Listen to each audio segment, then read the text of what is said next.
जैसे ही दुल्हन का घूंघट उठाया तो खुशी से पागल हो गया और कहने लगा, चांद हो आफताब हो या शबनम कहूँ तुझे, या जन्नत की परी हो तुम, माँ कसम बड़ी खूबसूरत लग रही हो तुम।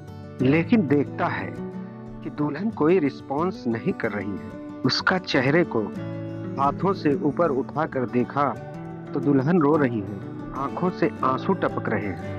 उसको बाहों में भरकर पूछता है, क्या बात है, मुझ में कोई कमी है क्या? घर वालों ने कुछ कहा है? दोस्तों, इस कहानी में प्यार, मोहब्बत, धोखा, जज्बात और त्याग, लालच, दुश्मनी की ऐसी कहानी आपने कभी सुनी नहीं हो। दोस्तों, ये कहानी उत्तर प्रदेश के गोंडा जिला थाना धानेपुर के गांव की है। चार लड़कियां साइकिल पर गोंडा में पढ़ती हैं। बीएससी फाइनल ईयर की स्टूडेंट हैं। अपने गांव से गोंडा डेली चारों लड़कियां लगभग 10 किलोमीटर रोज साइकिल से आती जाती। रास्ते में एक राजू साइकिल वाले की दुकान है।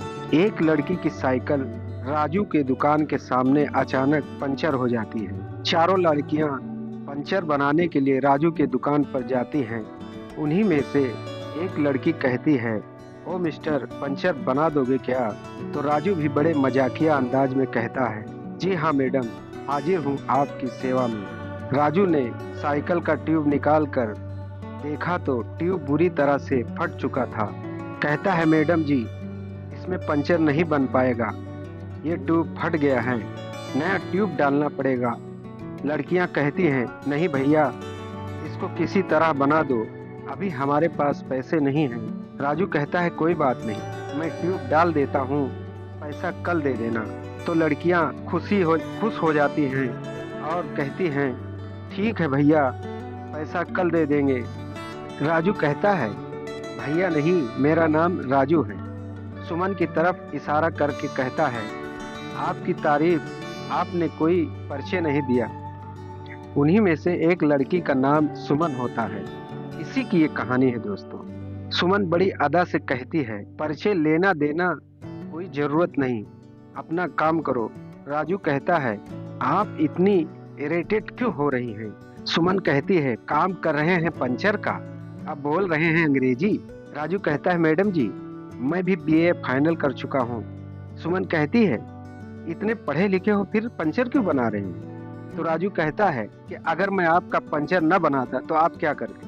आप लोगों के कहने पर मैंने पंचर बना दिया। खैर, राजू ने साइकिल का ट्यूब लगा दिया। लड़कियां खुशी खुशी कॉलेज की तरफ चली गई, लेकिन राजू तब तक उन लोगों को देखता रहता है तक वो लोग नजरों से उझल नहीं हो जाती हैं। अब वो सुमन के ख्यालों में ही डूबा रहता है। रात भर उसी के बारे में सोचता है। न जाने क्या उसके ऊपर जादू हो गया था। दूसरे दिन का इंतजार करता है और दूसरे दिन जब लड़कियां आती हैं तो उनमें सुमन कहीं नजर नहीं आती।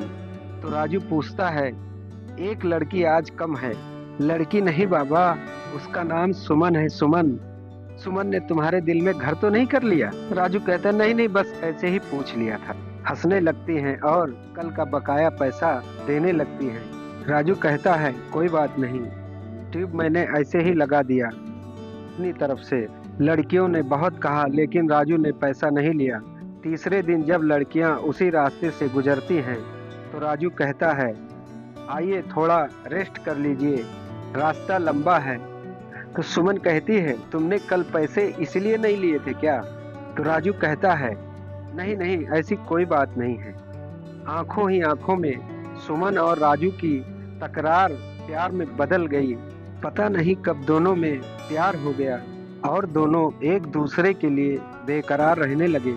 एक दिन दोनों नदी किनारे बैठे बातें कर रहे थे कि सुमन के गांव का कोई उन लोगों को देख लेता है। सुमन के घर वालों को पता चल जाता है। दूसरे दिन सुमन के घर वाले एक गाड़ी में भर कर आते हैं और राजू को खूब जमकर पिटाई करते हैं और राजू से कहते हैं, हमारी बहन की तरफ आंख उठाकर भी देखा तो तुम्हारा बहुत बुरा हाल होगा। सुमन को कॉलेज भी जाने से मना कर दिया, उसे कॉलेज भी नहीं जाने देते, लेकिन किसी तरह से दोनों का संपर्क हो जाता है। सुमन और राजू घर से भाग जाते हैं और दोनों दिल्ली जाकर मंदिर में शादी कर लेते हैं। फिर सुमन ने 2-4 दिन के बाद राजू से कहती है कि मुझे मेरी मम्मी से बात करनी है, मुझे मम्मी की याद आ रही है, प्लीज़ एक फ़ोन करने दो ना। राजू कहता है नहीं, फ़ोन नहीं करना वरना हम लोग पकड़े जाएंगे। लेकिन सुमन की जिद के आगे राजू हार जाता है और कहता है ठीक है चलो पीसीओ से फ़ोन कर लेते हैं। जैसे ही फ़ोन सुमन करती है, अपने घर वालों से बात करती है, उसके 4 दिन के बाद ही पुलिस के साथ उसके घर वाले वहां पहुंच जाते हैं और सुमन और राजू को पकड़ कर ले जाते हैं। सुमन के घर वाले काफ़ी दबंग लोग थे। राजू तो पढ़ा लिखा था लेकिन थोड़ा गरीब था। इधर राजू को जेल भेज दिया जाता है। उधर जैसे ही राजू जेल जाता है, इधर सुमन का जैसे तैसे रिश्ता ढूंढना शुरू कर दिया जाता है और उसकी शादी की तैयारियां शुरू हो जाती हैं। सुमन की शादी गोंडा के रवि सिंह नाम के लड़के के साथ रिश्ता तय हो जाता है और सुमन की शादी हो जाती है। लेकिन जब सुहाग वाली रात उसके पति ने नई नवेली दुल्हन का घूंघट उठाया तो दुल्हन को देखकर देखता ही रह जाता है। कहता है चांद हो परी हो तुम या किसी जन्नत की हूर। सुमन कहती है कि आज की रात तुम जो चाहो मुझे कर लो, कल मेरी लाश को मेरे घर वालों को भिजवा देना। रवि कहता है क्या बात है, मुझ में कोई कमी है? सुमन कहती है आपने कोई कमी नहीं, मेरी किस्मत ही खराब है। सुमन अपने और राजू के बीच सारी प्रेम कहानी बता देती है और कहती है कि हमारी शादी को लगभग 6-7 महीने हो चुके हैं। मेरे घर वालों ने जबरदस्ती आपसे शादी कर दी है। मैं राजू के बिना जिंदा नहीं रह सकती। रवि कहता है फिर तुमने पहले क्यों नहीं बताया, इसमें मेरा क्या कसूर? ये कहकर राजू कमरे से चला जाता है। दूसरे दिन राजू को लेकर आता है और कहता है लो सुमन, तुम्हारा राजू आ गया। दरअसल सुमन से राजू के बारे में सब कुछ जानने के बाद रवि ये तय कर लेता है कि अब मैं इसको राजू से मिला कर ही रहूंगा। जो मुझसे प्यार ही नहीं करती उसके साथ मुझे जिंदगी बिताने का कोई फायदा। राजू ने जैसे ही कहा सुमन ने जैसे ही राजू की आवाज़ सुनी तो कूदकर पलंग से राजू के गले लग गई और गले लगकर रोने लगी और कहने लगी राजू कहाँ थे? आज अगर इन्होंने मुझे तुमसे नहीं मिलाया होता तो आज मैं अपनी जान दे देती। रवि कहता है राजू ये सुमन तुम्हारी है, ले जाओ, अब तुम दोनों के बीच कोई नहीं आएगा। और राजू सुमन को लेकर दिल्ली चला जाता है। उतरौला धानेपुर के रास्ते में गुमड़ी घाट पर एक शख्स की डेड बॉडी की सूचना पुलिस को मिलती है। पुलिस वहां पहुंचकर लाश का मुआयना करती है तो पहले ही नजर में पता चल जाता है कि इसको बहुत बुरी तरह से मारा गया है। पहले इसका गला घोटा गया, उसके बाद चाकू से गोद दिया गया।